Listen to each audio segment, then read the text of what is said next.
Alright, good morning students. Welcome to Women's News Network. Today we're going to be talking about women's rights and how they've changed over history.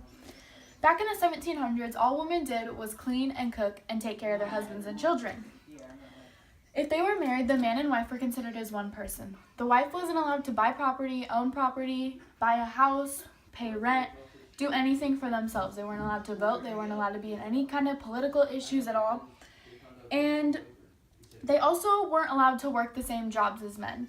They started to work the same jobs as men in about the 1800s, and they had to meet certain physical requirements for it. There was a law that said they had to meet certain physical requirements. They also weren't allowed to join the military until 2013. And it wasn't until the late 1900s and early 2000s when they were starting to run for office positions like U.S. Senator, President, House Representative, stuff like that. Nowadays, women are allowed to vote. They are allowed to run for office. They're allowed to do a lot more than what they were used to back in the day. And back in 1700s, they were discriminated for everything. They couldn't go to school without men thinking they were dumb. They couldn't work in the workforce. They weren't allowed to do anything at all. And now we're allowed to join the military. We're allowed to vote. We're allowed to do whatever we want. We're still not treated the same as men, but a lot has changed over time. Now here's Ebony with the latest news. Thanks, Lainey, and good morning. Okay, so this past January, Trump was elected as the 45th President of the United States, and many women were angered by that. Women across the United States were frightened by the threat of their rights and their basic freedoms, so they decided to impose their faith among women, march across the United States, and demand change. Not longer after the election, they all joined together and attended one of the largest protests in history. As more and more people posted about it on the media, thousands more from all around the world showed their support as well. All of those women were upset and refused to let Trump continue to let the rest of the world look down on women and take away their basic human rights. Women have always been looked at as less important than men, and they decided to change that. At the March on Washington and all of the sister marches that went along with it, they made their voices heard and fought to keep their reproductive rights, get rid of the wage gap, and demand that Trump treat them with the same respect that he treats others. Even after the rallies, they continued to fight by donating to causes, contacting senators and representatives, and even running for office themselves. Their day of protesting really inspired them to be the best versions of themselves and refuse to take any disrespect from anyone. It all started with a peaceful protest, and now women are proving to the world that women's rights are human rights, and they shouldn't be taken away from them. Thank you for listening, and here's Chidima with the wage gap. Thanks, Ebony. America has a serious economic and social problem. The poverty rate in America is 13.5%, and the majority of which are minorities that live in single-parent households. The wage gap contributes to poverty as it keeps single-parent minority households from breaking the glass ceiling and providing for their families. Also, negative stereotypes against women enable the wage gap because mothers are believed to take more time off to take care of their families instead of fathers. This is considered the motherhood penalty, but it only accounts for 1/3 of the wage gap. Hence why working harder is not a reliable excuse to diminish the wage gap when women want to provide more for their families. In addition, minorities are discriminated against more than their white counterparts. Statistics from ABC's 2020 demonstrate that resumes with white names were downloaded nearly 20% more than resumes with black-sounding names, thus proving that ethnic names somehow carry a negative connotation that makes it harder for minorities, especially women, to get hired. For minorities, the wage gap is even worse, as most minorities live in single-parent households and are paid even less than white women. According to Derek Neal in the study, the measured black to white wage gap among women is too small. The median black to white gap in in potential wages among young adult women in 1990 was likely at least 60% larger than implied by reported earnings. And growing up impoverished has extremely negative effects on children as they grow up with an array of issues ranging from cognitive, emotional, and social problems. Consequently, single mothers must work harder to provide for their families, especially if they are minorities, in order to combat these negative effects of living in an impoverished single-parent household. Thus, single mothers are not only misrepresented in the movement against the wage gap, they are also underpaid and underappreciated. Hence why systematic poverty still exists and minorities are unable to rise among the upper rungs of the corporate ladder, regardless of their qualifications or achievements. Thank you. Now to you, Mackenzie.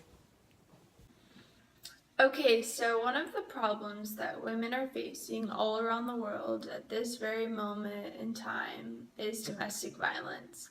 Domestic violence is abuse from someone in your family or someone in your house, someone that you live with. And it can not only happen to women, it could happen to men, it could happen to children, it could happen to anyone. This is an issue that needs to be stopped because the domestic violence rates are continuously increasing day by day. Every day they go up a little bit, and it is a serious problem that needs to be stopped.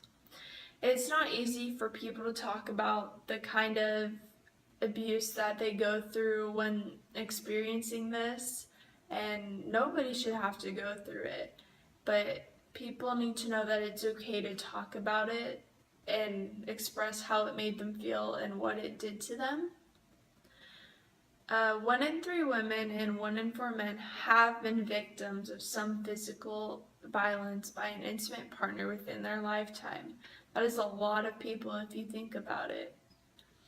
It is not only a problem in our own country, but all over the globe. There are people being abused by family members everywhere, and it is a serious problem.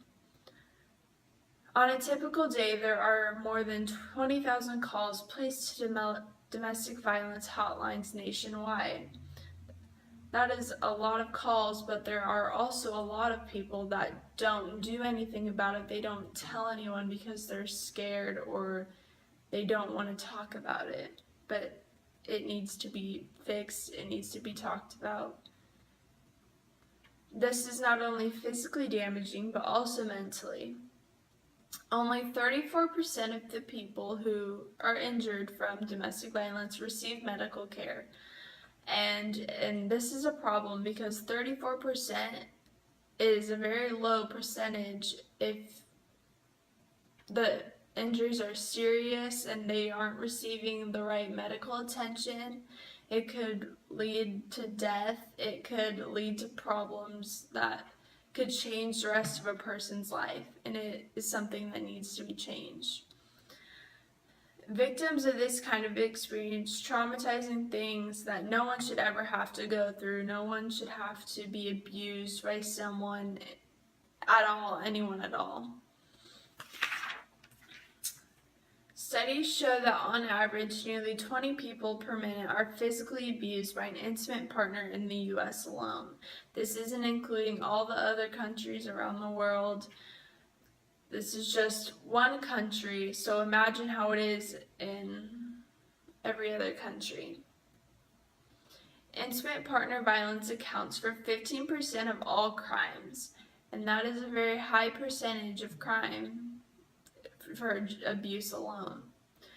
This is not okay, and changes need to be made to help the future for our world. Domestic violence rates need to decrease over time, and I believe that talking about it and trying to fix the problem will help with this over time.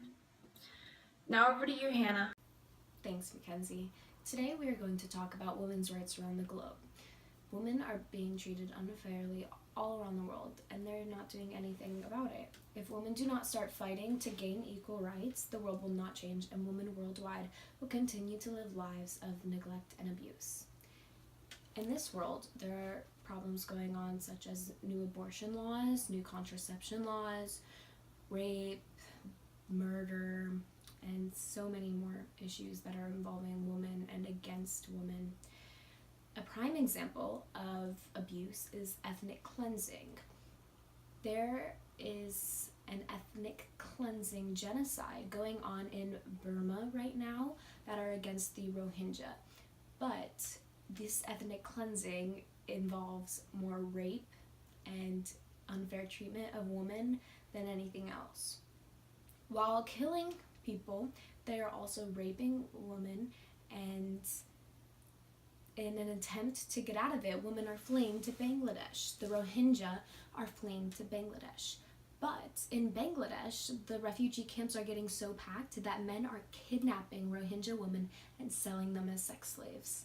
This is an extremely difficult situation for so many women, and they don't know what to do. So, in order to help these women, what women can start to do is teach their kids differently. If men were taught that abusing women and that raping women is wrong by their mothers from a young age, the world would be so different than it is now.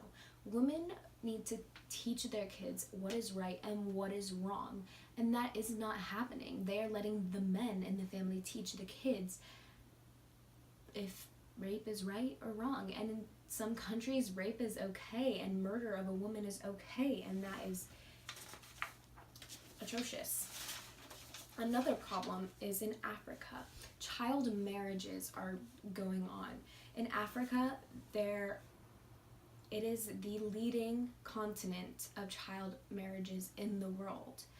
Children are being sold or given to African men so that they can marry, and then they end up getting pregnant. Being a pregnant child is very dangerous, and it is wrong. And in these marriages, they are being abused. According to an article on Africa, more than 1 in 3 women in Africa reported having experienced physical and or sexual partner violence or sexual violence by a non-partner. 1 in 3 women. If you look around at the class around you, there are tons of women, probably 20, let's say, and at least 6 of them probably have been touched in a wrong and inappropriate way without someone's consent. This is going on all around the world, and it needs to change by teaching the children and by creating groups to go against these. We will make a change. If women were to gather in a big group and try to make a change and fight back, then we could, well, the men can't kill all the women, because without women there are no men. So if all the women in the world were to join together and try to make a change and fight back and say no, then they will succeed eventually.